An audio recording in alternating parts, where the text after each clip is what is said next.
Hey everybody, welcome back to the Can I Ask You a Question podcast. So thankful that you're with me here today. You know, the podcast here, we are a community of curious people who are just looking to get better at life day after day, week after week. I have one ask for you. Would you rate and review the show? It is so helpful to our growth and all the cool things that we want to do here as a community. One offer for you. Every Thursday, I send out a free weekly newsletter called The Wise Letter. You can go to thewiseletter.com or you can click the link in the show notes and you can subscribe for that free weekly newsletter. The focus is on health, wealth, and wisdom and helping you really holistically succeed at life. And so we're going to be sending out content focused on those areas every single Thursday. So please subscribe to that if you're interested in that. I think most of our community here is and would be. And with that, just so excited to dive into today's conversation with someone so special to me. It's my wife, Ali Schmelzer, and she's full of wisdom. I have course, just so much respect for her, and I believe as you listen to the conversation, and we're only scratching the surface, you're going to begin to see that and benefit from that too. So let's dive into today's conversation. Today I am with my favorite person on the planet, my wife, Ali Schmelzer. I'm just going to let you know a quick bit about Ali, and then we're going to jump into a really fun and exciting conversation today. Ali is the Director of Operations at Joy Church in Medford, Oregon. Together, we lead Zoe Interns as well. Zoe is a 2-year Bible college offering nationally accredited degrees and a hands-on training and mentoring experience designed to raise up the next generation of Christ-like servant leaders. Ali has founded multiple businesses together. We're husband and wife. And in addition to pastoring and operations, Ali is also a creative who in the last few years has really found her love for all things design. While doing all that, she's a loving wife and a world-class mom to our daughter, Winnie. For any A drive, Enneagram 1 driven perfectionist out there, this conversation is for you. Ali is all those things, but she's gained a lot of hard-earned wisdom on how to pursue a meaningful life, a balanced life. So I invite all of you, every one of us, to listen in and learn from our guests today so we can apply that hard-won wisdom in our own life. Love, thanks for being on the podcast today. Yeah, excited to be here. We'll have fun. Okay, so at the time of this podcast release, we're nearing Christmas. So I just want to jump out with kind of a Christmas life-related question. Okay. What are 3 lessons you've learned or habits you've adopted to make it more joyful and less stressful? Yeah, that's a good question. I think one that immediately comes to mind, I don't know if it's like a habit necessarily. You'll probably see probably through some of the conversations that we have, that I'm like a very practical person. So I like my tools and I like my different practicals. Okay, how do you do this? And so one really nice thing that's a tool that our whole family uses, you know this, for the holidays is an app called Giftster. And that helps our family be able to know what every other member of our family wants for Christmas. Because I want to give gifts, but I want to give gifts that people are going to like. And so it's a really cool app for gift giving, and everybody can add their Christmas lists there and you can kind of see it. We can not buy each other the same thing. So I really like that. That takes some of the stress out for me of are they gonna like this gift and what do they want? And so that's one thing I think. Another is a good plan. Like you mentioned in my intro, I'm a Enneagram 1 planner, A drive. So I like to kind of have a plan. And so I think coming into the holidays with a clear plan of, what we're going to do, what events we're going to do, kind of getting ahead. When I'm ahead, I feel more calm and at peace. And so coming with a good plan, is really key. And then I think something I know I've found in probably the last few years is really finding things in the holidays that I think the holidays can come with a lot of expectations from other people of I find our social calendar is really full. It's really busy. So we can find okay, there's this Christmas party and this thing and this event, and those things are all fun. Probably more fun for me than they are for you sometimes. But I find finding things for our family that I can really look forward to, traditions, even small things that are like, okay, this is something I'm genuinely looking forward to, and it's not something, an expectation somebody else is putting on us, but it's saying like, this is a special thing we're going to do as a family. We're going to make hot cocoa and watch this Christmas movie or whatever that looks like.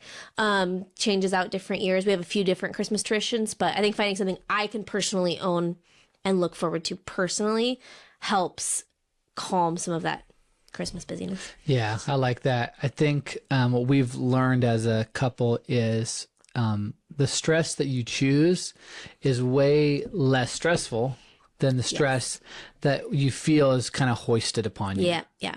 And so, yeah, I think we've found that, man, we have great family and church community and friends, and it can be, but it can feel like, we're just, and I think all of our community probably feels the same as I'm just kind of like living for everybody else's parties and their agenda instead of, hey, what do we value?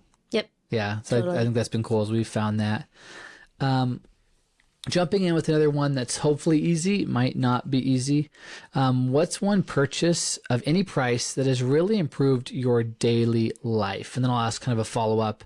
If there's like a subscription or a supplement. I know you're big on protein. And he's joking because I'm not. But one subscription, supplement. Can I give an unpopular opinion? Sure.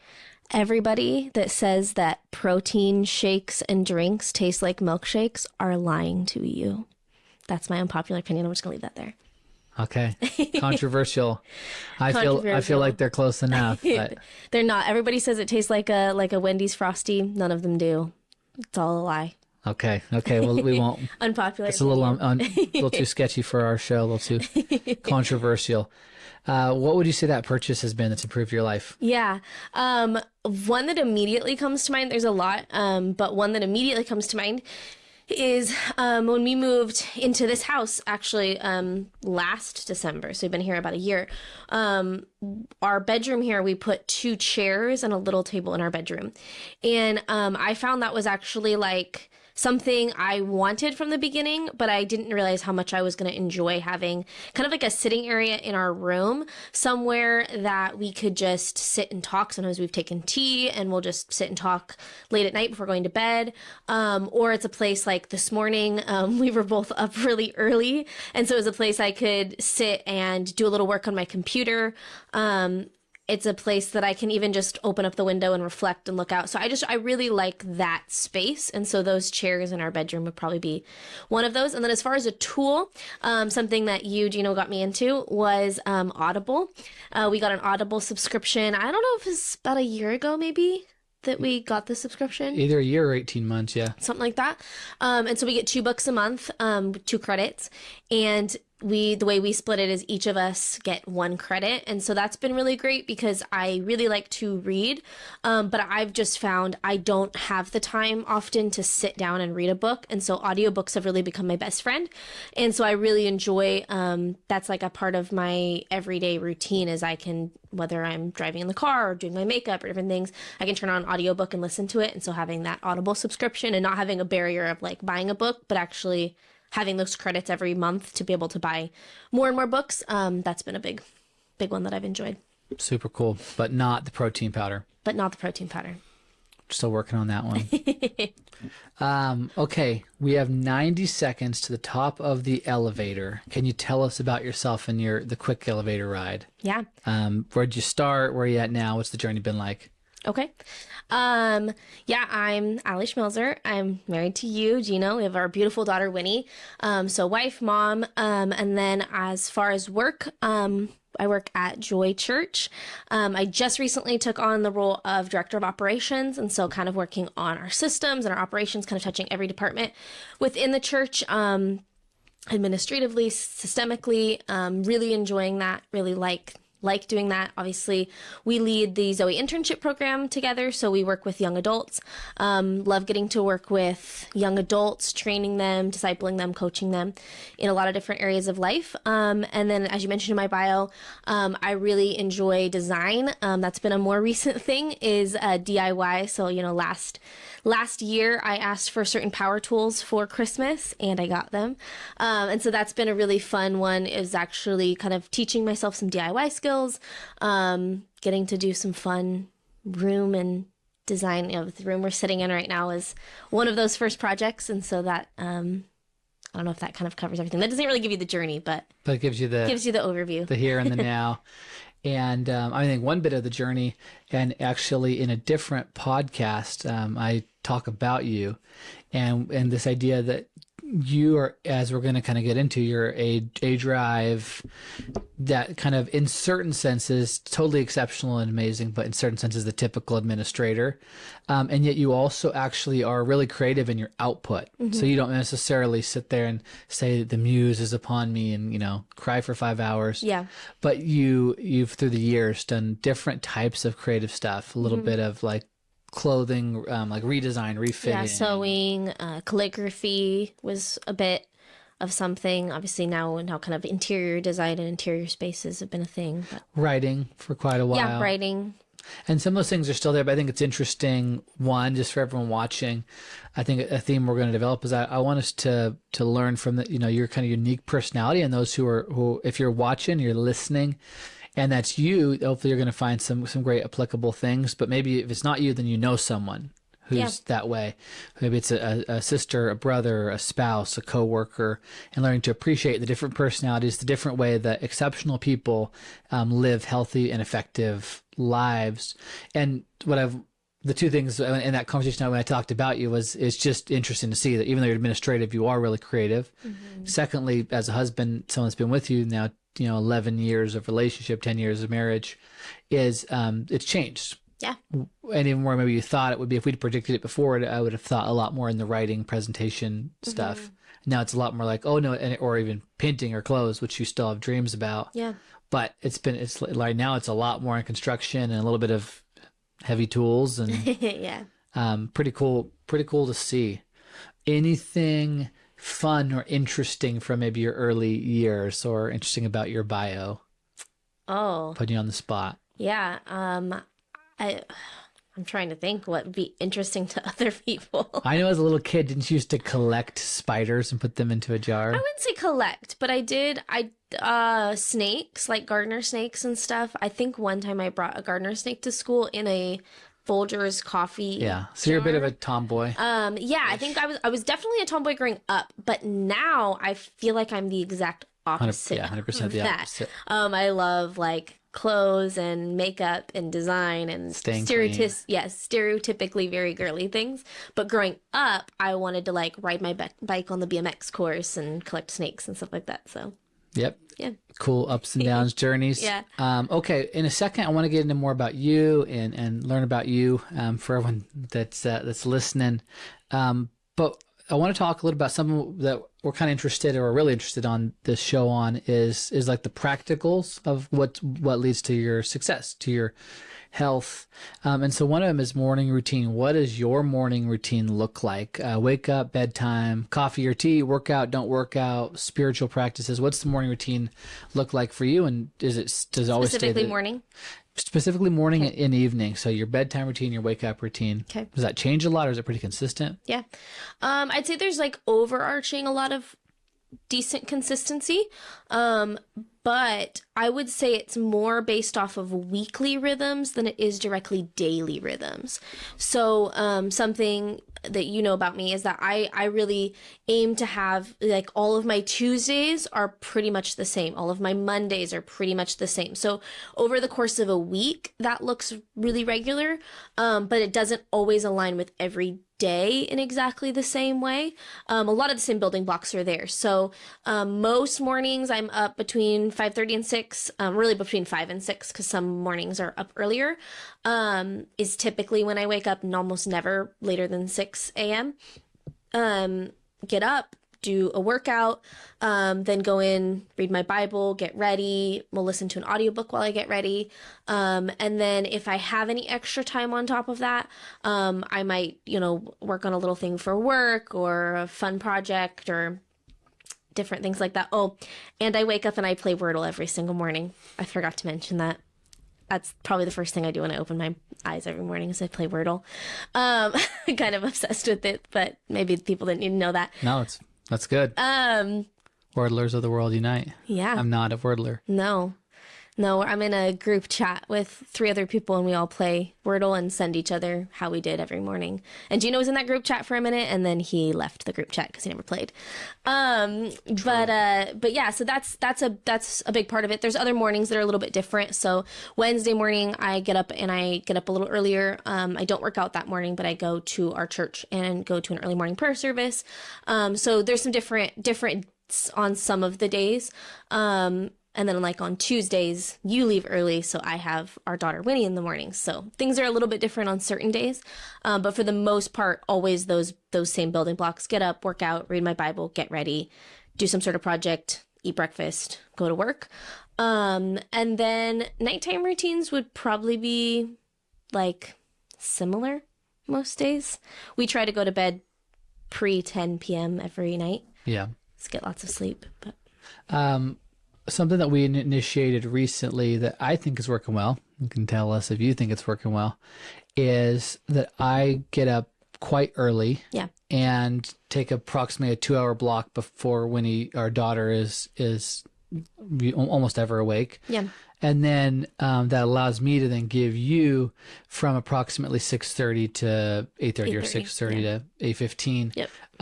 I know as a husband, that was a cool gift I was able to try to give you. Yeah. And observing that I ask so much of you, and it's always, Ali, help me with this, help me with Winnie over here. You're really busy at work. And that if I was going to help you succeed in those different values that we have in those early morning time, I needed to block out a time that was doable for you and protected. Can you tell us a bit about that? Has that been working good? Would you recommend that for people in certain seasons? Or yeah, that's been really nice. I do bedtime with our daughter, and so Gino does the morning. And that's been really key because I found even like getting a sustainable exercise habit, particularly, was really difficult because I found that even though I may have the time to exercise before our daughter woke up, if I did, I wouldn't have enough time to get cleaned up, get ready for the day. In addition, so like I was finding I was needing to get ready before she got up so that I could get up, be present with her, get her ready, and all of those things. So that shift really was a game changer in especially an exercise routine. Being able to implement that was really huge. And we built a kind of home gym in our garage. That was really huge as well.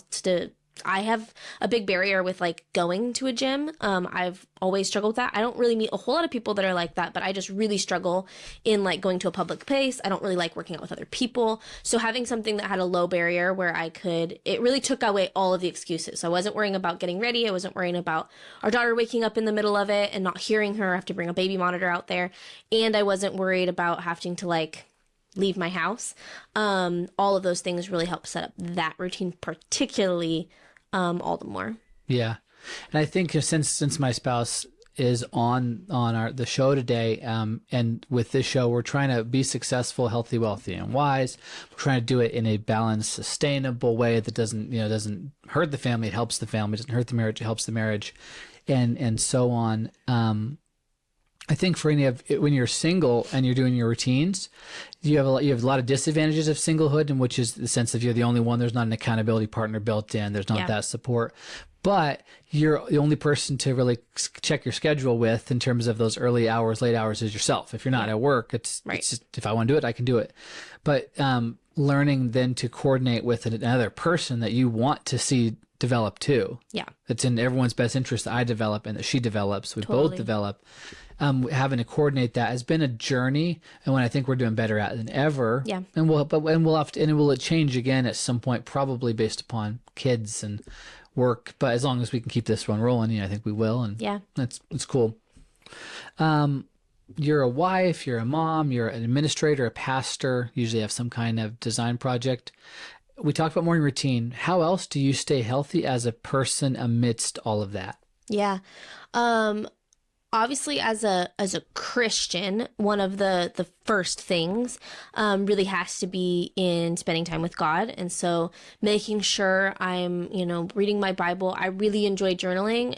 Even more recently, I haven't been as consistent as I'd like to be. But even taking like an extra 5-10 minutes to just like write down my thoughts from what I'm reading, taking some time to pray, like I mentioned, going to that early morning prayer service once a week. Those things have been really like helpful to me. One, just I in my connection with God, but actually they're soul filling for me. So those things would probably be first and foremost. The second would be, like I mentioned, kind of weekly rhythms and routines. That has been really key, building out each day so that over the course of a week, all of my goals get done. I can't accomplish everything in one day, but I can, over the course of a week, accomplish a lot of those things. So even, for example, like meal prepping, we meal prep 2 days a week, 1 day for our work week and 1 day for our weekend. And so that's been even really helpful so that I know, like, okay, it's not crazy. I don't have to worry about meals, particularly for our lunches. We have the same breakfast every day. And then our lunches, we do 4 days a week of one lunch and 3 days a week of the other. So having those like set times. So for us, that's Sunday nights and Friday afternoons. And so those things have really helped. But then probably one of the biggest keystone habits that both of us would probably attest to is the habit of a weekly Sabbath. Yeah. And I can explain more on that if that's... Please, yeah. Okay. Yeah, so Sabbath... There's so much to say on Sabbath. I would probably say we probably started practicing an idea of a Sabbath probably 7 years ago, maybe 6. Yeah, I was going to say 5, but at least. I think at least that long ago. Really what was like game changing, I remember there's so many things to say on Sabbath, so I'm going to try to make it, and it's something we're really passionate about. It could be 7 years, yeah. Try to make it as clear as possible. But I remember the first book, I think, that really like we read about the idea of the Sabbath was Garden City by John Mark Comer, and then he actually breaks down that idea even more in his next book, The Ruthless Elimination of Hurry. But I remember reading Garden City, and we both loved the book, and that book's actually really about work. And the second book was really about rest. But in it, he talks about this idea, the principle of the Sabbath. And those that aren't familiar, even with like the Christian tradition of Sabbath and even understanding that, there was a command that God made to his people in the Old Testament, that they were to take a weekly Sabbath or a weekly day of rest. And that word Sabbath literally just means to stop or to cease.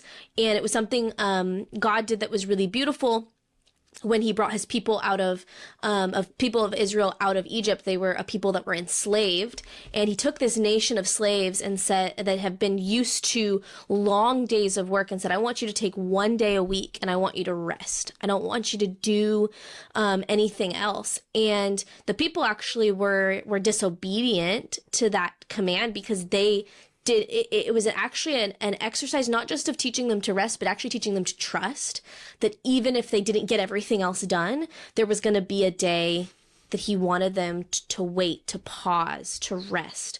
And so when we first kind of heard about this idea of like taking a whole day off, that you're not doing like work things or life things. I mean, for many of us, you have 1 to 2 days a week that are like your quote unquote weekend, but then you have like your work week and you have all the other stuff of life. You have laundry and meals and lawn mowing and budgeting and all the things that you need to do in your own personal life. How are you supposed to take a day off? And I remember reading about this concept, and I think we were on a drive. I don't remember where we were driving to, like some sort of road trip.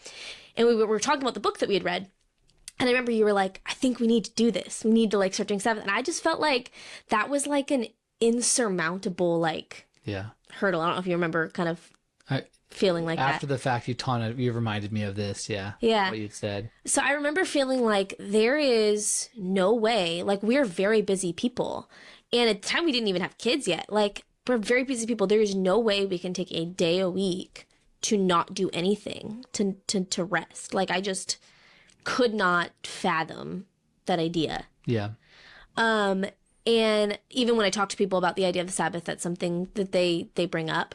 But when we started that practice of really saying, okay, we're going to take a day a week and really have it be really restful, and have it to be a day for rest and for worship, that really shifted the whole rhythm of the rest of our weeks. And I find I'm actually able to get more done in the 6 days a week that I'm working than I was getting in the full 7 days when I was half working, half resting, trying to catch up.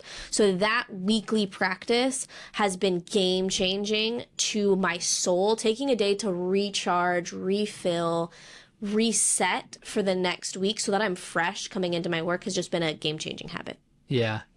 I think I want to just keep kind of diving into that because I think it's it's a cornerstone of your success. Yeah. We're a couple. It's a cornerstone of our success for both of us. So I think it's worth diving in deeper on. And something that came to mind when you're sharing is what's interesting about us as a couple. One of the things I think is you're perfectionistic, and we both adapted. We've both gotten healthier. So they're like labels that we don't hopefully want to be that way in the future. And we're way different than when we started 10 years ago, 11 years ago of relationship. But as a default, you'd be more perfectionistic and I'd be more idealistic. Yes. That'd be accurate. 100%.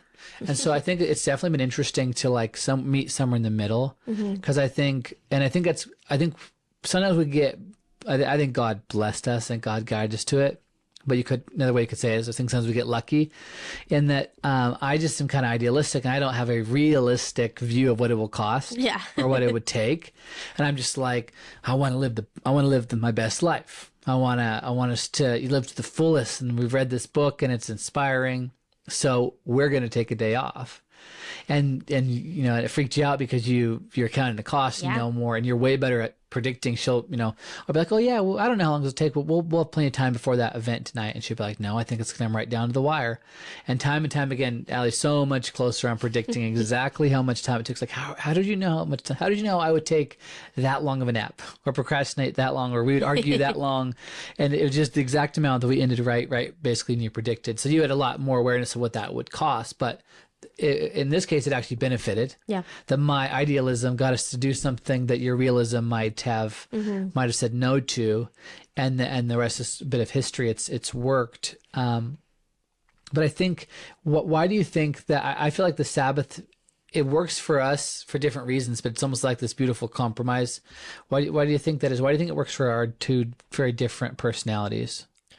Well, I think in some senses, it's not fully a personality thing. I think actually God built into us the need to rest. Like from the moment of creation, we see this cycle where God worked for 6 days, and then it says he rested on the seventh day, that even God himself took a Sabbath, and we're made in his image.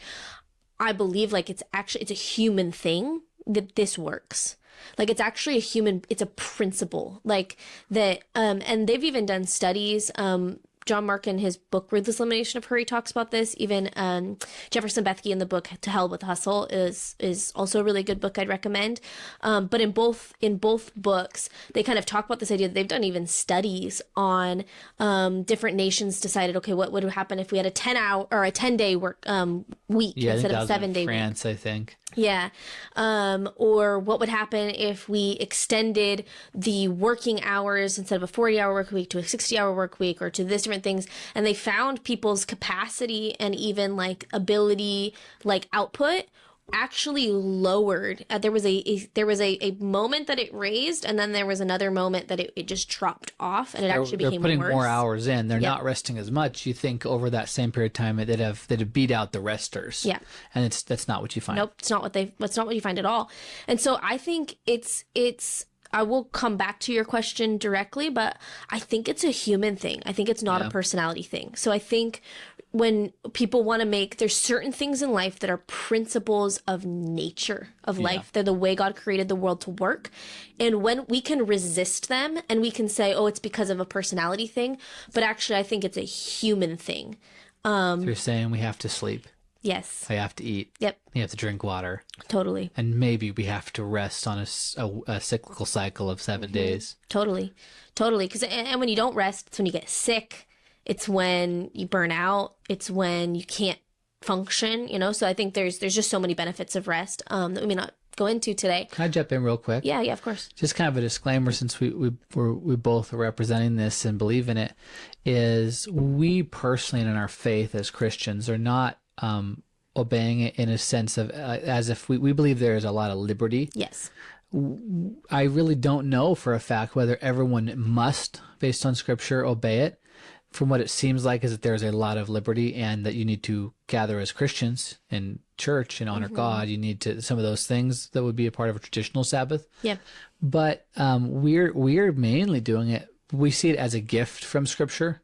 Yes. We see it as a gift that God showed us. That it's at the very least, we see it as if not a right and wrong principle, a wisdom principle. Yeah. And that so for us, when we're sharing it with others and with friends, and we try to share it with pretty much as many people as we can. Yeah.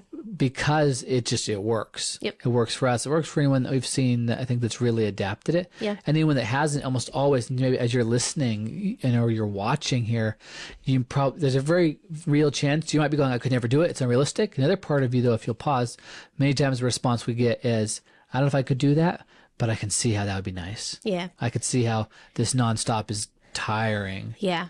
Totally. Yeah, it's not meant to be a legalistic thing, like you mentioned. Even, you know, Jesus in the New Testament, there was a lot of, you know, Pharisees and religious leaders that tried to make it this like harsh, stingy thing. And Jesus said, like, hold on, like, don't you realize that Sabbath was made for man, not man for the Sabbath? Like, it's actually was a gift from God. He wanted to teach his people something, yes, but they had taken it so out of context, realizing like, hey, like, it's meant to be a gift. Like, it was made for man to enjoy, not so that we could meet the demands of the Sabbath. And so I think, yeah, I agree with what you're saying. And even in the way we practice it, it's not like uber legalistic. But there are certain boundaries that we've found. These markers make up a successful Sabbath. Yeah, these best practices. Yeah, yes. So then, yeah, I think on the side of the legalist, not legalistic, idealistic versus perfectionist. Yeah, or idealist versus realist is another way you could say it. Yeah, totally. I think on that side, I think what I needed was some of those building blocks that I know, like, okay, but then if we just take a day off, like, we'll have this conversation a lot where it's like I'd be overwhelmed by something and you'll be like, well, just drop it. And I'm like, but I can't like just drop the thing. Like, I can't just like not do something. Surely the world would collapse if I dropped it. Exactly. The world would collapse and it would stop spinning if I dropped the thing that I'm doing. But and I genuinely believe that sometimes. So I think with this, I needed somewhere to put and some mechanism to order the rest of the things. Yeah. And I think that's even where we started coming across some of those weekly rhythms. And so for us, even in the Bible, it talked about this idea of there was a day of preparation. That was the day immediately preceding the Sabbath. And we've really kind of made that in our personal life that we take our Sabbath on Saturdays. And so on Fridays, those really become our kind of day to like get stuff done. It's like, that's the day we do all the laundry. It's the day we get the grocery shopping lists ready. It's the day we get like everything prepped and ready to go, so that we're ready to kind of fall into the Sabbath and be able to like drop those things. But it also, on the opposite side, does take a discipline that we say, okay, like, so we do our Sabbaths Friday night to Saturday night. So we started on like a Friday night around 5, and then it'll go until about Saturday at around 5, because then we prep some things on Saturday evenings. And so when if it's going to be 5 o'clock, or sometimes it needs to get pushed to 5:30 or 6. But if by general rule, it's 5 on a Friday, if the stuff didn't get done, then it doesn't get done until Saturday at 5. And I think it does take a little bit of give and take. Like, it can't be like, I can't control everything. So I have to go, okay, I'm going to control what I can, and then I'm going to trust God with the rest of it. And that's really been a big practice of Sabbath, that for someone that is a lot more realist, perfectionist, is being willing to say, okay, and it's helped me even structure like what things do absolutely need to get done. control. Exactly, yeah. It's helped me to know, okay, like these things are like the top priority to get done, and then these are all the things that they're weighing on my heart, but it really, the world won't crash and burn if I don't do them. It's being willing to then say, okay, we're coming into Sabbath. I'm gonna set that thing down, and I'm gonna trust that it's gonna be okay. Yeah. And that's actually taken a whole nother kind of flexing of certain muscles to learn how to just set something to the side and say, I'm not going to let this occupy my brain for the next 24 hours, and being okay with that. Yeah. I think, man, there's so much to unpack here. If I were interviewed on a podcast and someone asked me some of my like core habits, I would say when you wake up, waking up not to a snooze, which I've been snoozing recently. But he also gets up at 4 a.m. So, well, the alarm goes off yes, today at 4:30, sometimes 4. Then I snooze till. But been getting up usually before 5 a.m. A lot of mornings. But I have learned that a keystone habit, and I want to get back to it, is if you can set an alarm and you can stick to that, and then you can build all kinds of habits on top of that. If you're up at that time, and if you're up early, particularly, or if you stay up late, saying you can do a similar thing. If you're up early, you got a lot of free time, and you can build off you can prepare your food. You can take your time for your spiritual disciplines, of prayer or worship or Bible reading or something like that for Christians. You can get some exercise in. The second one I would say is Sabbath. yeah, Those to us, huge. You find that you can hang so many other habits and principles and things off of them. And I think like something when that's gold when you find those.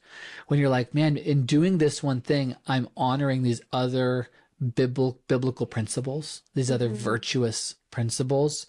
So I think like in honoring the Sabbath, you're learning, and we are, because we're unabashed followers of Jesus, we're Christians. So for us, that is fully a part of this.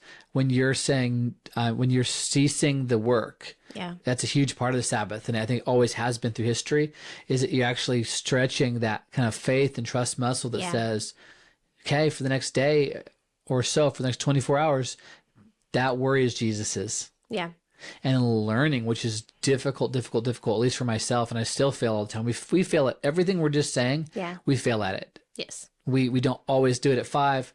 I don't always wake up at 4:30 or whatever, or 4. But these are our directions, and they're our kind of our North stars. right. And we do a good job.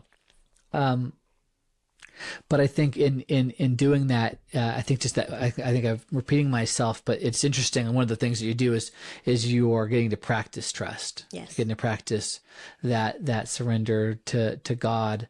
On my side, can I add on that on the idealistic side? Unless you have a guess, why do you? Let me ask you, why do you think it works for me on kind of an idealistic side as observing me? Yeah, I think, well, from the moment I met you, you've always championed rest. I remember I just could not understand when we first got married, like, you've always championed naps. And you actually take way less naps now, I think, than you used to take. But that's not because you don't believe in them anymore. But I'm back to it. but I whispered that really awkwardly. I'm back to naps. I get naps most days now, just not as long. yes, yeah. So I think this idea of rest, like you said, it's an ideal because and you're also a Enneagram 5. So hopefully, I don't know if your podcast listeners knew that, but Feel revealed. But typically, even like your personality specifically, you want to conserve energy and different things like that for the right things, so that you have the space and even like to use your dreaming. Like you want to really focus that into like some key places. It's taking time to rest, recharge, refuel. That's a guess, but I'm learning from you. Like, okay, yeah, that's probably true. I'm listening. Oh, that's probably true about me. What I would add in addition to that, as we were talking, and I was thinking about it, it is. I think it just gave that clarity for an agreement where it's like on your side, it helped you know. if I were to say drop everything and we'll figure it out when we figure it out, that would be so hard for you and kind of unfair. Yes. And so it gives this thing where I can't say that to you. Right. And we want to help too. We're trying to serve each other so now, and I don't need to now because I can say, okay, cool, we're going to work really hard, but could we do that on the Sabbath? Yes. Could we now that's a white space area where it's whatever we kind of the base, relative to our season of life and budget. Yeah. Whatever is joyful and meaningful and pleasurable within a holy context. Let's go do that on a Sabbath. Yeah. Let's have romantic time. Let's eat great food. Let's go to the park. Let's hang with friends. Whatever is refreshing and joyful. Yeah. And we're in it. We're enjoying God. We're honoring God. I think it gave me that. I think it gave me, and it helped the part of me that wants to be a productive focus. Yeah. And help the part of me that wanted to still hold on to some idealistic dreams have a place for it. Right. Totally. For everybody, as you're listening, just to re-summarize Sabbath, the idea of what we're talking about is that you would have this is revolutionary here, a beginning and an end of your week. Yeah. Most of us, now it was our life for growing up our entire life, basically, is that you basically just have one mono life. It's just the next day. It's a busy summer. It's a busy spring. It's a busy winter. It's not busy. It was always busy, but and it was just there was never really. Yeah, I think there's a meme that says something about something to the lines of being an adult is just saying like, yeah, this week's really busy, but next week hopefully it'll slow down a bit, over and over and over again until you die. Yes. And I feel that. And I have felt that in my life. 100%. And so Sabbath, for everyone listening, that summary is it's just having on a 7-day cycle, which is our usual week. You have a beginning and an end. Yeah. And at the end or beginning of that last day of it and that cycle, you take it and you wrap up everything from the last week. You rest, you enjoy, you refresh. And the way I look at it too is it's 6 days to sow and 1 day to reap. Mm-hmm. Worked really, really earn it. What are we earning the money for? Well, to spend it on things that we value. What are we working hard for? To instead spend it, and that's the day to spend it in a way. It's like, okay, and then we found even like cheat days with our health. It's actually become, okay, that can be the day we're saving up our calories. We're sorting our body. We're trying to, but are we ever going to eat the cake? Yes, we're going to eat it on Sabbath. And so that's kind of the concept. And we hope if it's helpful to you, you can check out those resources. Once again, that's John Mark Comer. Yeah, Garden City and the Ruthless Elimination of Hurry, and then Jefferson Bethke's To Hell with Hustle. Yeah. Of course, feel free to reach out to myself, Gino Schmelzer, on Instagram or email, and love to nerd out with you about it. Try to point you in the right direction on some resources. Really, really cool. Well, that was a long and fun kind of not really rabbit trail with something I wanted to talk to you about, but section, and we'll jump back and continue on. I think that question was still just about staying healthy as someone that has all these different things. Is there anything else on that you would say? Otherwise, I think, let me jump to the next question. If you want to double back, you can. Sure. What advice do you wish you could have given to your younger self just starting out in marriage and career? And so I think that could help those who are maybe in that season. Yeah. But legitimately for yourself too, what do you wish you'd known? Yeah.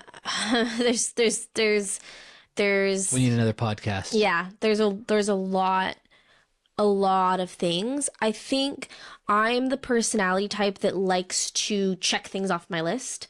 So like literally I've done this and I still do this. That sometimes if I do something and it wasn't on my list, I add it to my list just for the pleasure of checking it off.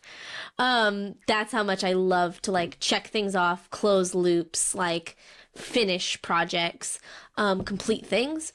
And I think when I was younger, that's always been the way that I am, but I remember when I was younger, I thought I could apply that kind of living to every area of my life. And there's some areas that they aren't check off your list type of things. Mm-hmm. They're long game things. They're lifestyle things. They're things, in marriage and investing in my marriage. It's not something that I check off the list. It's really something that has to be developed and cultivated and worked on and practiced and failed at and apologized for and all those different things throughout the course of time. It's we intend to be married for the rest of our life to each other, right? Yeah. So this idea that it's a long game thing. Even now raising our daughter, it's a long game thing. Like, I don't just check time with her off on a box. And so I think realizing there's things in life that are that way, and even in career and different things, like just knowing your life is really long. And I think that's something that the young, even the older, realizing that like that a lot can change in a year. Yeah. And I think sometimes we're so obsessed with this week or this month that even sometimes I've learned that like, hey, if you're feeling like this immense pressure, like draw it back a little bit. Yeah. Like just open up the scale. Like this thing, it will pass. It will get done. It will, I was just talking to somebody the other day and I was saying like they were kind of stressed about something, and I was telling them what I tell myself often is this thing that is so intensely stressful to me right now in this moment, 2 weeks from now is not going to matter anymore, because it will have like figured itself out. Maybe it's an event, it's a thing, like 2 weeks from now. And so like realizing like, even though I don't know how to get there, take a breath and realize that thing it'll get done. Yeah. It'll get figured out, or it'll get dropped and it'll be a train wreck, but you'll be past it. Like, and you'll live on from that moment. So I think knowing that. I think the second thing is just learning. I wish I would have learned my limits a lot sooner. Like learning like this thing, it's enough.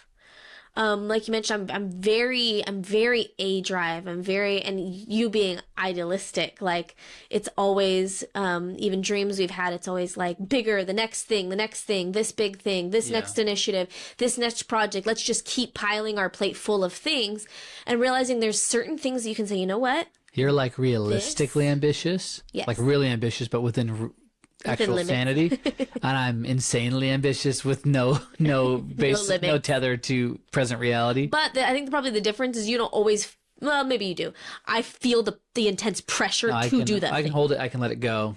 Yeah. Whereas I feel like if something is, it was a bad recipe for you even more than maybe me. Yes. I've learned that, like, oh man, what was I doing to someone that's so driven? And I just keep raising the ante. Because if something's within my ambition to accomplish, I feel like I must. Yeah. And I think I've had to come to a place to realize, like, just because I can doesn't mean I should, doesn't mean it's the right assignment for me, doesn't mean it's the right season for me. And being able to draw limits and say, this Can you right say that one here. more time?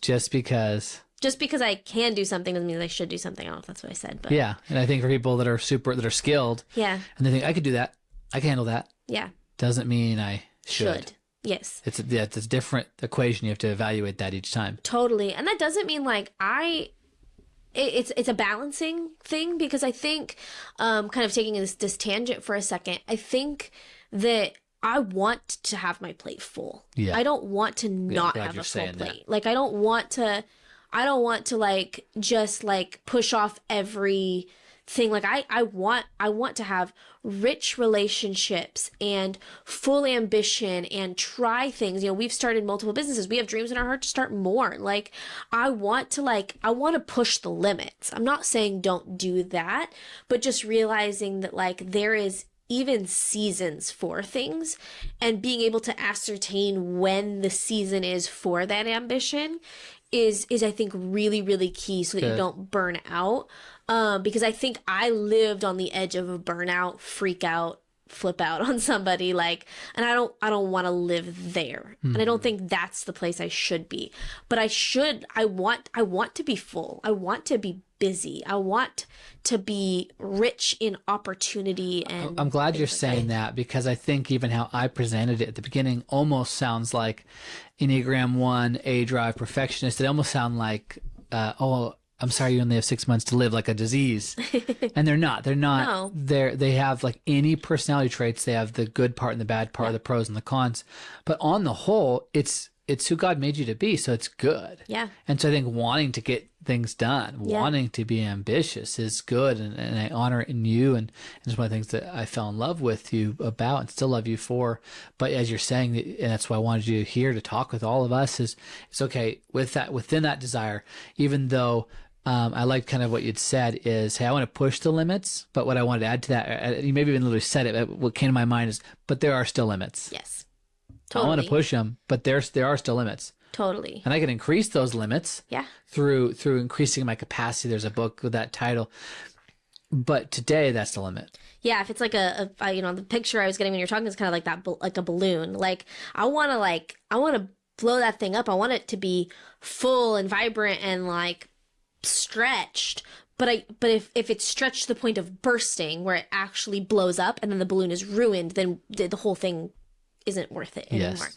So like I want it to be, but also a sad little deflated balloon is ugly and not fun to look at. Yeah, Like it'll never burst, but it's not what you want either. but it's not what you want either. It's not, I mean, no child wants to play with the little sad deflated balloon that's hopping around on the ground, right? You want something that's full to its potential, but not so full that it's in danger of bursting. That's good. Any other advice on that, or we'll keep rolling on? I feel Yourself. like I had things, but no, that's They're flying. Yes. Really, really good. I just want to honor you. Even it sounds maybe odd or strange because we're husband and wife, but want to honor you. It's been really cool to see. I very much, and I think that's a great trait of a good marriage. We believe we have, or cultivating, is I really respect you, and you've over the 10 years, you've walked it with a lot of grace. There's been challenges. There's been ups and downs. As the person that was impacting your life the most besides God, I look and think how many wrenches I threw in your tires. and yet I think you love and appreciate me and say, hey, you were on your journey. You were figuring things out. But just want to honor that you've done a great job. And even I think even at like your most unaware or your most premature, immature, you were generally still you were trying to make it work. You were trying to move forward, whether that was a business we were doing or the family. But it is cool as we learn ourselves and we go, that strategy won't work. yeah. How can I keep this good part of that value and not the part that's actually undermining the success? Yeah. Or how can I be a big dreamer but not drive my wife crazy? Or how can I be a realist and get things done but not squelch my dreamer spouse? Yeah. Or it's been a cool journey that we're still on. And if you find yourself as it just maybe a little bit earlier in the journey that we're on, hopefully some of this is encouraging you and getting you thinking. And if we could save you any time on some of this wisdom, amen. Yeah. What advice specifically would you give to a guy or gal who is that's listening and say, yeah, Ali, I kind of relate to you and your personality? We've teased this question in multiple different ways, but just specifically someone that if you see yourself in the, looking across the table at someone, what would be like just the gold to give them to help them not self-sabotage and start seeing success that they want? Yeah. Yeah. I mean, I hope it's gold, but, again, develop a weekly rhythm, really figure that out. Even something, I think there's so many rhythms to life. So even saying, okay, what's my big thing for this year? And then this like quarter or this season, even like, what am I giving some of my extra attention to? That's something we've done. And then really a good weekly rhythm. I can't say that enough. It really helps make sure I think my personality, when I have something I'm trying to figure out, they're just swimming in my brain and almost make me feel crazy. This morning I was up at 4 or something, like, because I could not get my brain to shut off. I had to like get on my computer and like type some stuff out and that's how my life felt before I had some clear rhythms. I didn't have boxes to put those things in. And so I think that's one, I think probably, big key advice. I think the second would be find somebody in your life that can be a sounding board that can help balance you. Because the world, I believe, my personality type, and those that are like me, like you mentioned, like we're a gift to the world. Yeah. We can get a lot of stuff done and we thrive off of it. We love it. Like we want to do that. But we can also burn out. We can also blow up. And you need people in your life because there's a lot of people that will just keep throwing things on your plate and cheering you on. You don't even necessarily just need somebody to cheer you on, but you need someone that's willing to say, hey, I know you and I know your limits, and I'm going to help curb some of those things, help troubleshoot some of those things, but actually come with a real understanding voice that isn't squelching them. I think you've been that for me, but I think that was even something we had to learn together a little bit, because I think there was moments where, like I said earlier, you would just say like, just drop it all. And I'm like, I can't do that. Yeah. So somebody that can actually like come alongside you, understand the immense pressure you feel on the inside, but help teach you how to diffuse that pressure into rhythms, into routines, into whatever that looks like. Somebody that's able to help curb your balloon and keep it right at that right tension level, I think is huge. Yeah, I think that's all gold. And if I can add on, I agree with that one so much. I think so much of this we could still we're still preaching to ourselves. We could, as we're listening, we're probably like, we should do more of that or whatever. But looking back, I think that really that gal, or if it's, in this case for yourself, that gal who really wanted to do a great job for good reasons and not great, and reasons that were a little bit maybe not like, just a little bit of a competition or whatever. Yeah. But that so wanted to do a good job. If she had someone who didn't say, "Oh, you're overthinking it. That's like, why are you being so anal?" But at the same time, so supported that drive, but guided it.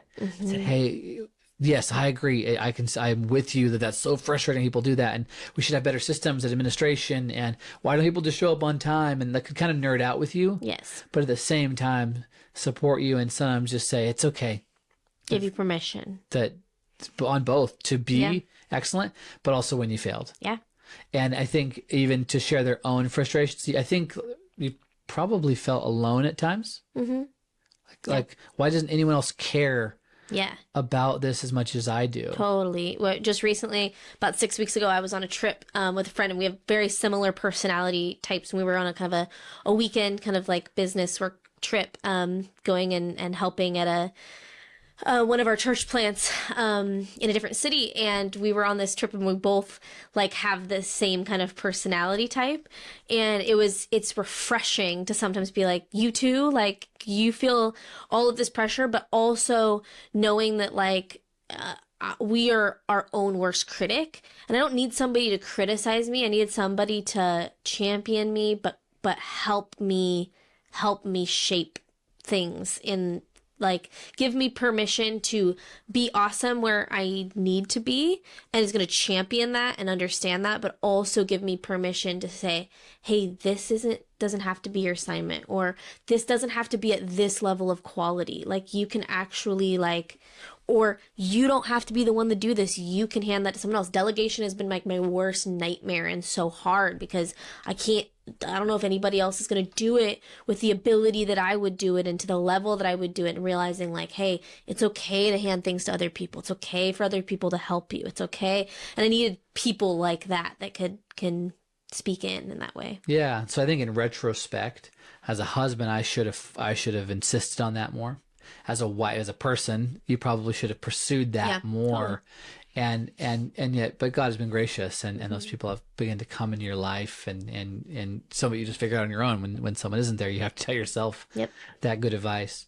No real rush, but kind of some spitfire questions for you.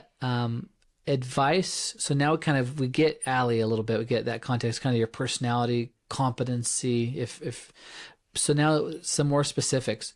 Motherhood. What does that look like for Ali, and what have been some lessons just learning that to make that work? It's you're working full time. Yep. We are really blessed to have childcare on premise. Yep. It's a huge game changer. Huge. But what has that been like? Maybe what was it like before when you anticipated it, and then the reality? What's that been like? Yeah.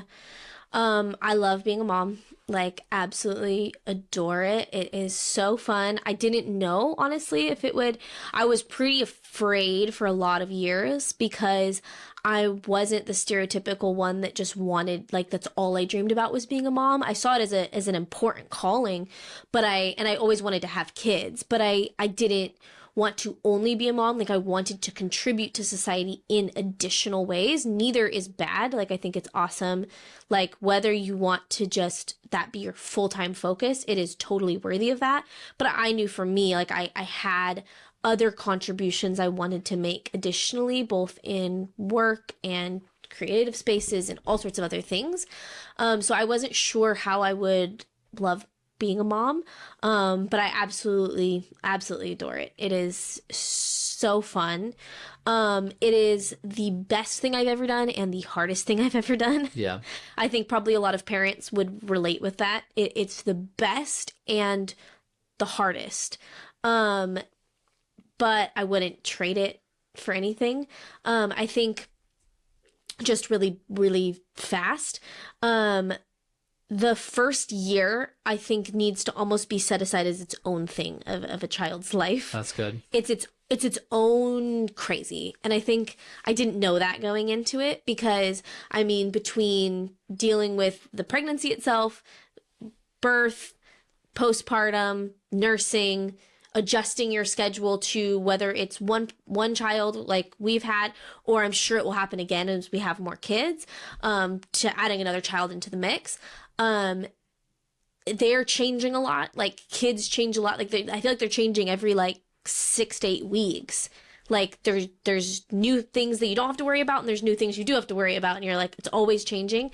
But it's its own, and obviously sleep is nuts in that first year. Yeah. So I think just realizing that like the first year of a child's life is its own thing. Yeah. And being okay and like knowing like life will get quote unquote back to normal. And it will be a new normal because there's another person in your world, but just knowing that like that's helpful. Its own thing. And adjusting your life around that. And then I think, I don't exactly know where I was going after that, but just that idea of it is also the best thing in the world. And just like when you get married and you adjust your life to a new person, the same is true with having a child. Like, you adjust your life and your schedule. Even like we talked about Sabbaths, our Sabbaths look different now with our daughter. It doesn't look like sleeping in as late as our alarm goes off. It looks like sleeping until she wakes up, if we do sleep in, right? Her internal alarm is. Yes. Her internal alarm goes off. Exactly. It looks like going to the park on Sabbath, where we would have maybe never really done that before. But now, because she's a part of the family, we want it to be a day of fun and enjoyment and rest for her too. So there's new shifts and changes in that as well. Yeah. One thing that I've observed for both of us, we've had to do because we're both working, is, and that's been over the years, I've had to learn, hey, if we're both working, then the housewife with the heels on and the pearls to greet you at 5 when you get in with the roast. It's close to that. I'm an idealist as we can get. Great. And you do a wonderful job. But we've had to realize, hey, we both worked all day. So we're going to have to both jump in and do the chores, whatever those are, the cooking, the cleaning. Then having our wonderful daughter added to that again, where since you are working full time, I've noticed we've had to be really intentional about that. And so I think one of the things is, like we said, is like, okay, I'll take mornings. You're going to take that really connected time in the after work evening. Mm-hmm. And then our Sabbath is then that becomes really focused. I mean, I'm convicting myself because like, I could do better, but that's our focus, daughter time, Winnie time. And I think that's probably one of the things you've had to learn since you are doing your career. Totally. Yeah, it's finding ways to incorporate, your child, even when they're young. Our daughter's not quite 2 yet, but they're a part of the family, and she has needs more than just being clothed and fed, but she has emotional needs that I need to be available to, and that has to sometimes take priority over getting one more thing done or getting, it just does. Like last night I had an appointment that I needed to get to, and I was kind of rushing to get her down for bed, but she wanted to read a story before bed because we always do that. And I thought about, like, should I just skip past this because I need to be somewhere and I'm meeting somebody? Or is it worth just being 2 minutes late to my appointment, which I hate being late, but to sit and read my daughter a bedtime story? Yeah. I'm going to do that. Like, and I'm not going to apologize for that. Like, she's worth, and there's days she makes sacrifices for other people too. Even though she's only 2 years old. Even though she's only 2 years old, she makes quite. sacrifices so that mommy and daddy can do things. And so I want her to know that sometimes I'm going to make sacrifices, or other people, even sometimes in our world, are going to make sacrifices that are going to cater to her. It's a give and take. But Yeah. Oh, that's excellent. So then how about marriage? You know, just with your personality and with work, any just wisdom nuggets on being Ali and marriage?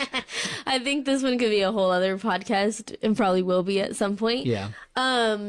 Yeah, I've never quite met our combination of personalities in a marriage directly. One unique thing that listeners, I guess, should probably know is that we've worked together our entire marriage. When you said that, I was like, what is this unique thing? It sounded a little intense. We've worked together our entire marriage. We've worked together our entire marriage. And since our engagement. Yeah. So we've always worked together.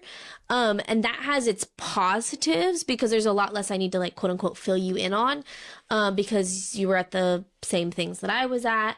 But it also means that sometimes if we got in a fight as coworkers, then we're also bringing that into our marriage and clarifying, okay, now what hat am I wearing in this? You know, we joke that early part of our marriage that some of our biggest fights were over a computer mouse. If we were sharing a computer, and who got to Control to drive and video control software and if we're doing editing or do that different thing. And so I think, like, learning that, I think probably my biggest thing in marriage is about sacrifice.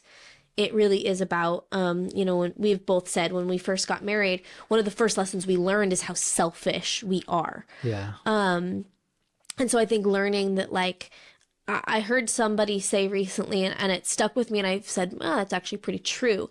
This concept that, you know, everybody says marriage is 50-50. Well, marriage isn't actually 50-50. Some days it's 80-20, and sometimes it's 20-80. And sometimes it's we're both at 20 and we need to rely on God to fill the other 60% because we're both not operating at a full capacity right now. Yeah. And I think learning that and knowing on days where I'm like, you know what, I have a little bit extra to give, and so I'm going to, and you're at a 20 and I'm at an 80, like being like not just holding to, like, I need to have my needs met, but actually saying I'm going to sacrifice a little bit more because I have enough in the tank to do that. And vice versa, and not feeling like everything has to be perfectly fair, even all of the time. I think it's when you love your spouse, we're all seeking to serve each other. And I think that's probably one of the, don't get married if you don't want to serve the person that you're marrying, because that, I think, is a key to a happy marriage is self-sacrifice and service of the other person. And as you serve them, you'll find your own needs met in a healthy marriage. Yeah. That's so good. I feel that a theme of our conversation today is kind of like planning and organizing and coming to looking at finding like a format or a template or I'm trying to think of the right word, that kind of an algorithm, that's not even the right word either, just for your life. Like, hey, here's a way, a template that we're going to use that would kind of help solve this. Okay, let's have a rhythm for our week. Let's have this, and I think even whether it's the marriage or whether it's the parenting question, as you're talking, what kind of comes to mind is a little bit I've talked to full-time homemakers and a lot of times it's the mom, could be the dad, full-time homemaker. They're not just having cuddle time. No. All those hours either. So I think it's a lot of the same. Hey, it's almost there's parallels between a mom who's with their child all the time and a married couple who's with each other all the time working, is you have to almost go, hey, we've been together all day doing work.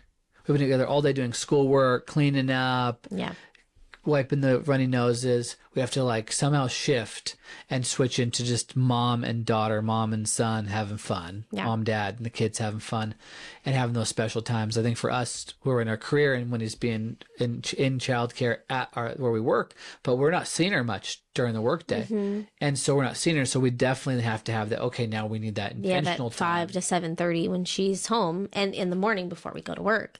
That's intentional. And I think the same thing, we've realized that with marriage is, I don't know that one's better. I think they're just different. But I think in the end, the answer is really kind of the same as that intentional planning and time. Is people that don't work together, I think I've heard about, man, how nice it would be if we worked together, we would be on the same page. You wouldn't have to take all the time to catch up on this stuff. And we could just, and I hear them talk about how nice it would be. And on the flip side, and it is nice, but on the flip side, there's challenges when you are working together. Yeah. And I think either way, so people that don't work together, they have to plan intentional time to catch up on what they didn't catch up on at work and then to build a relationship. But someone that work together still has to put intentional time, including to sometimes resolve arguments from work. Yeah. So they can get back to then that sacred, just relational fun time. Yeah. And so I think that, I feel like that's kind of a theme. Would you agree with that? Yeah, definitely. Definitely agree. It's something I think we just have learned more and more over the years. Totally. Family meeting. Yes. Something that we do, and it's kind of along these things. I think it's thematic with what we're talking about. Could you unpack that? Yeah. So I don't remember how many, probably around the same time we started doing Sabbath even, we started this concept of a family meeting. So a once a week family meeting, and it's looked different in different seasons. It's shaped and evolved and changed over time. But really taking a time every week, and it for us, the more complex our life has gotten, that meeting has gotten longer. So sometimes even that meeting will happen in 3 or 4 installments that are 15 minutes between needing to do something for our daughter or, cooking dinner or doing different things, or it happens as we're doing something else. Whereas it used to be something we just sat down like we are today and met about. Yes. So it changes in different seasons, but it's really taking weekly time, whether that's 15 minutes up to an hour, to sit down and discuss really 3 key things. The first is our time, really getting on the same page with time commitments, what is happening each day. Again, we have a life that's full and we want to have it full. We want to have it full of people and relationships. And there's obviously different commitments and things that we make in addition, but like if we have a free night, like we want to host people in our home for dinner. That's a huge value of ours, hospitality. So it's building out our social and life calendar and looking at, okay, what is all the things we have going on this week and clarifying those so we're on the same page with that. And sometimes it's booking things out further. Maybe it's a dinner that we're going to book 3 weeks out because that's just the next available time, but it's intentional because we want to get together with those people and have dinner and spend time relationally. And so it's worth taking the time, and it's easy as adults to always kind of say that someday when we get around to it, we need to have dinner one of these days. 2 years later, still haven't. Exactly. And so it's easier to sit down every week and say, would this date work? And then I'm going to text this people these 3 dates, and we're going to... Yeah, it's a working meeting. So we're talking, and we're actually, sometimes we'll send a text, sending write a the text. note, pay the bill. Yep. Not always, but some of that. Yeah. So schedule is the first thing. The second is meals, like our calories, planning out our food for the week. So we talk about how we're going to spend our time. Yep. How we're going to spend our time, how we're going to spend our calories. Yeah. And so that includes kind of our meal plan for the week. Like I alluded to earlier, we do the same breakfast 6 days a week, really. Well, 5 days a week. Monday through Friday, primarily, we have the same thing for breakfast. And so we always have those ingredients stocked. Gino makes our breakfast, which is awesome. Sometimes I help and jump in.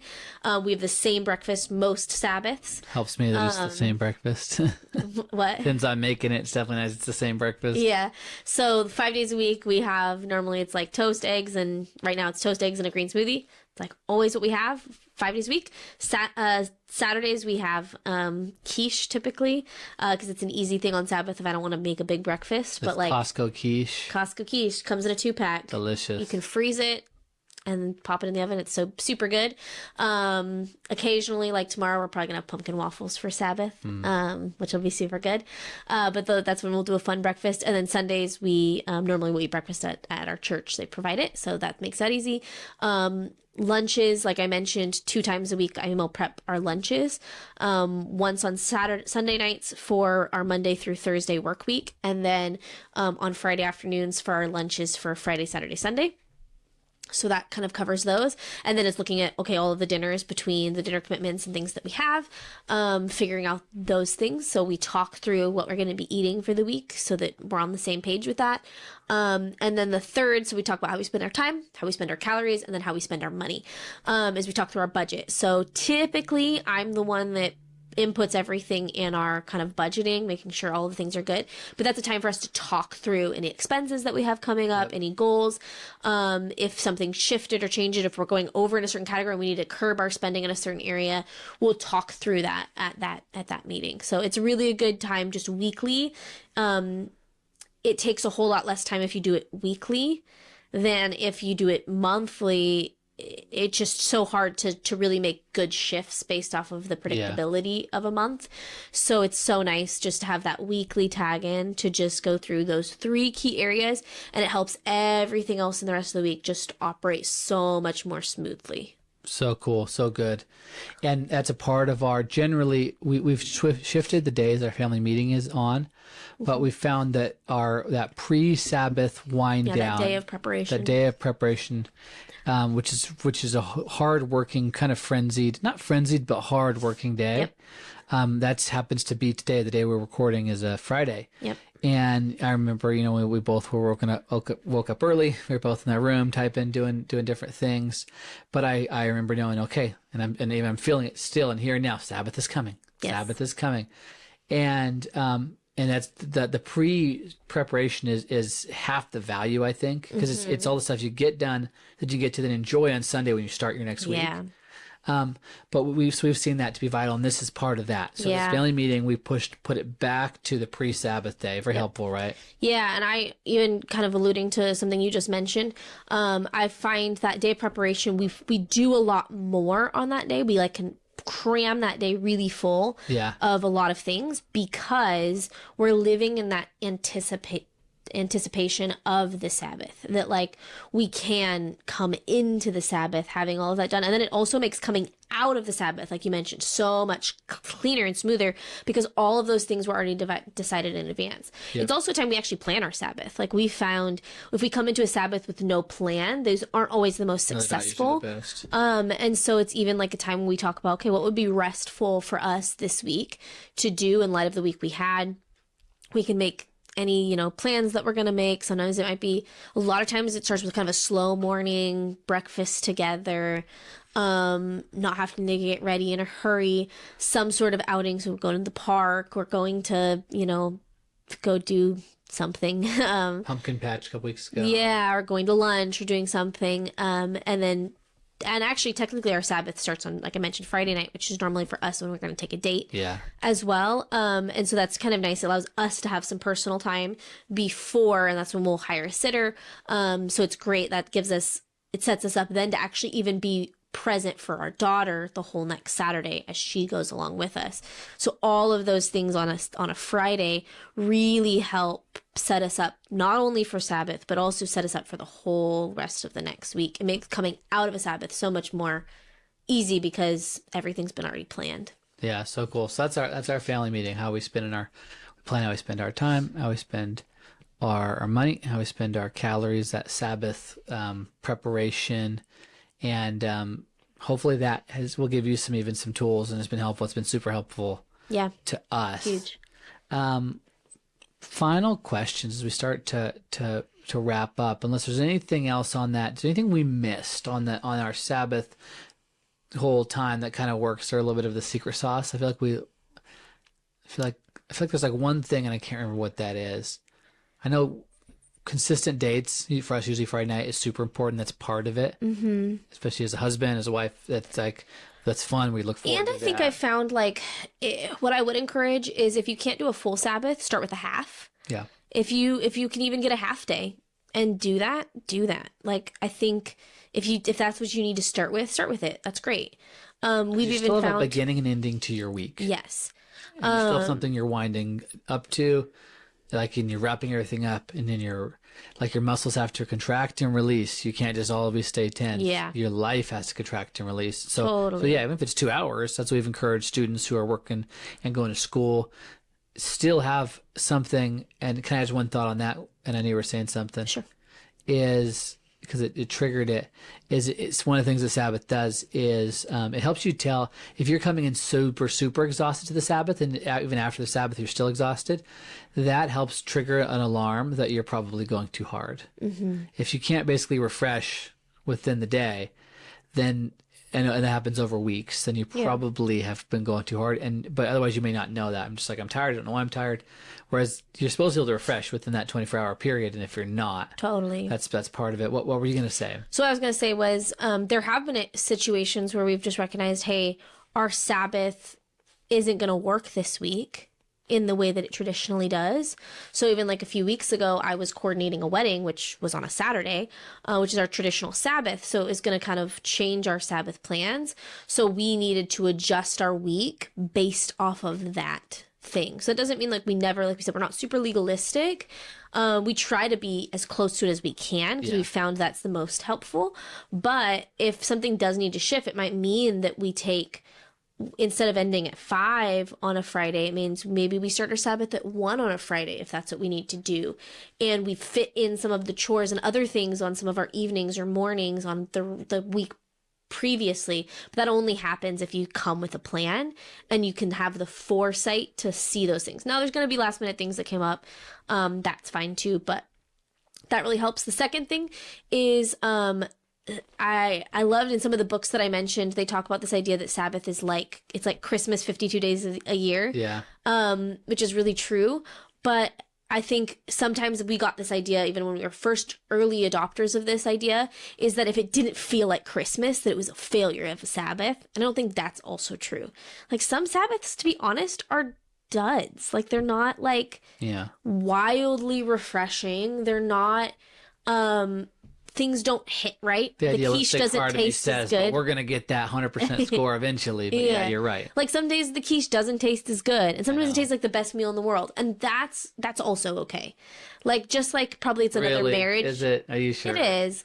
Even just like that's probably a marriage tip. Like some like dates that we go on. Always amazing. Always fire. Some dates are great and like they just hit right, but some dates aren't. It's like some dates are just like we got in a fight at the end and it was frustrating and the restaurant we wanted to go to was closed and like everything went wrong. Does that mean we throw away the whole practice? No. Like does that mean we're not going to do it again next week? No. Like so I think knowing that even with the practice of Sabbath, they're not all going to be like the most restful thing in the world. There is going to be things that come up.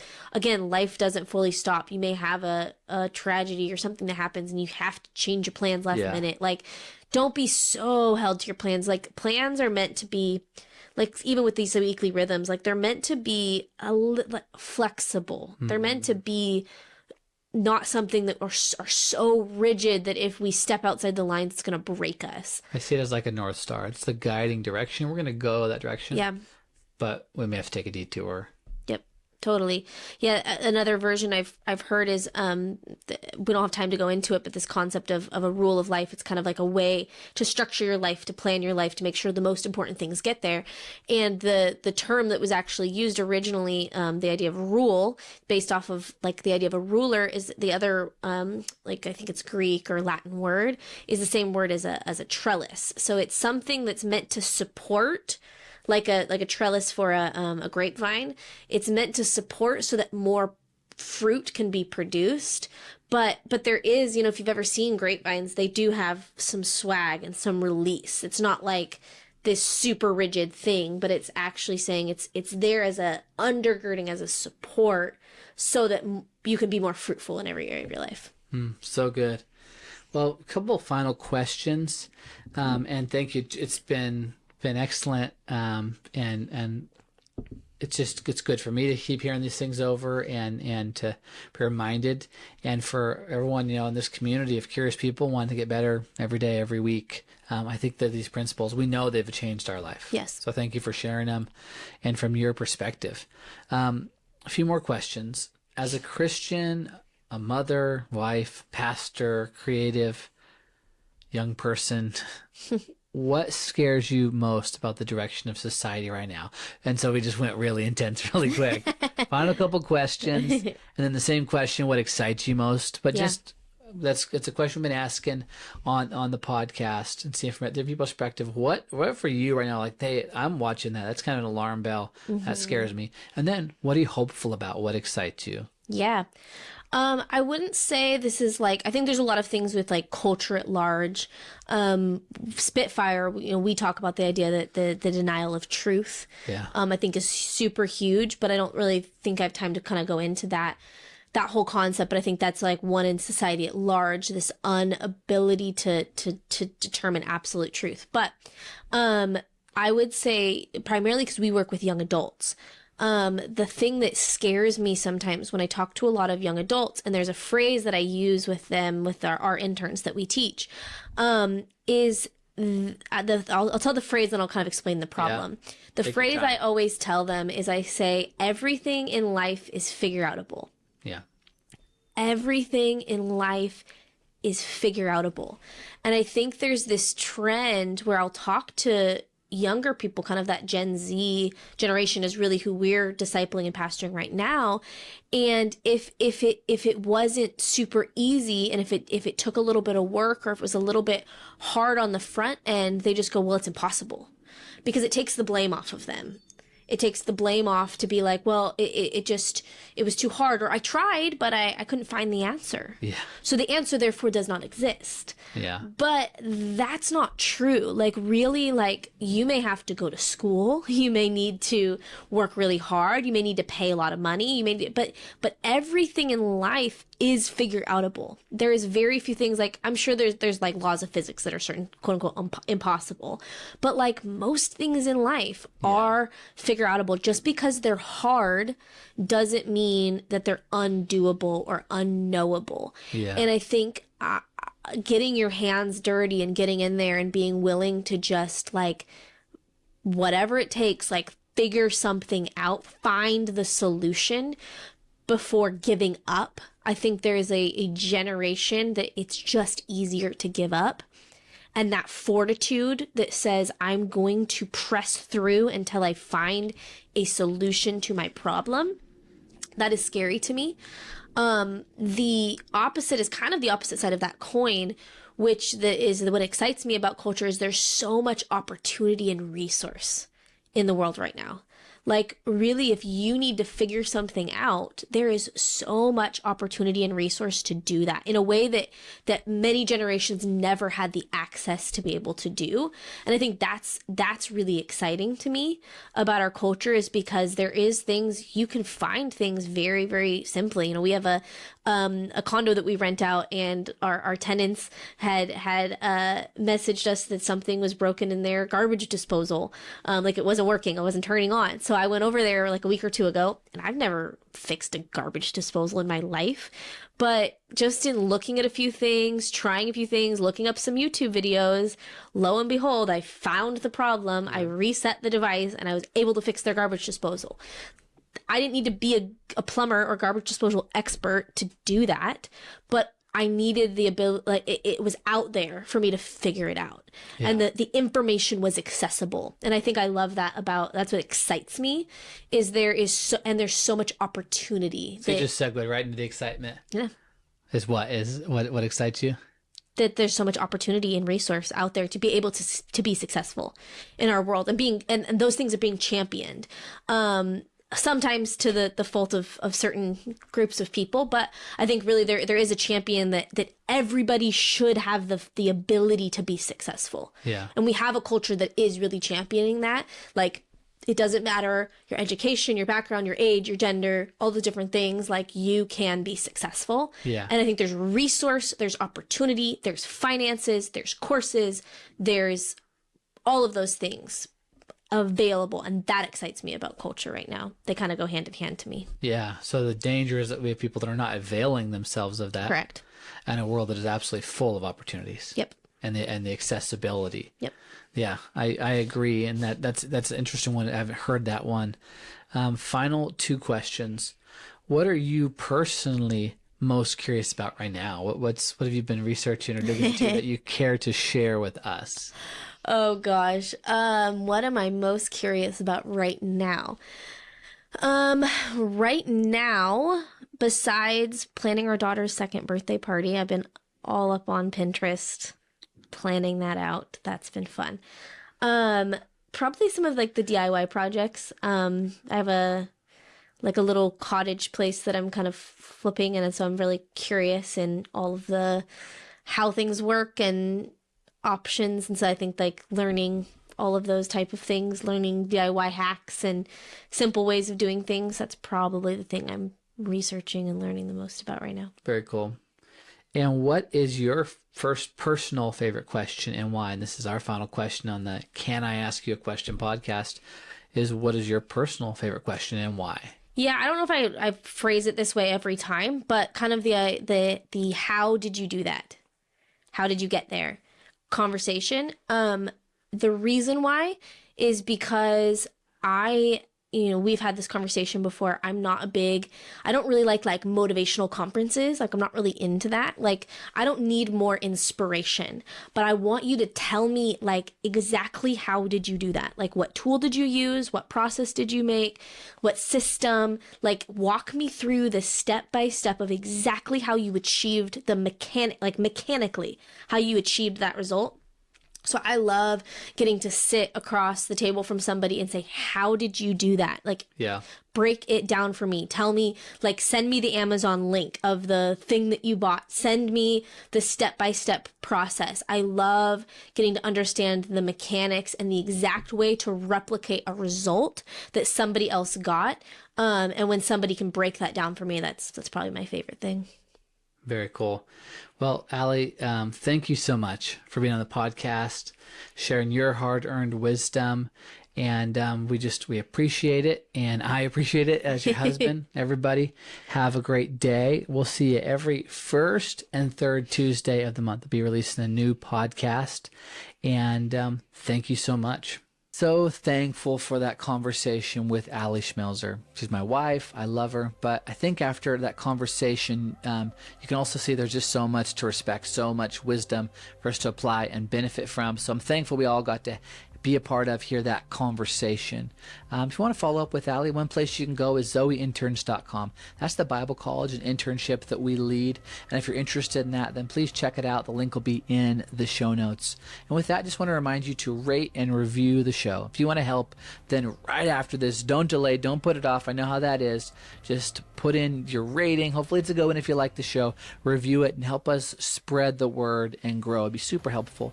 And I want to keep adding more value to your life week after week. And so that's why, one of the reasons why we have our free newsletter, The Wise Letter. It's helping you grow healthy, wealthy, and wise. That's the focus of our content. And so go to the website, click in the show notes, thewiseletter.com, and subscribe today for that free weekly newsletter. With that, thank you, as always, for being with us, and I will see you next time. Have a wonderful day.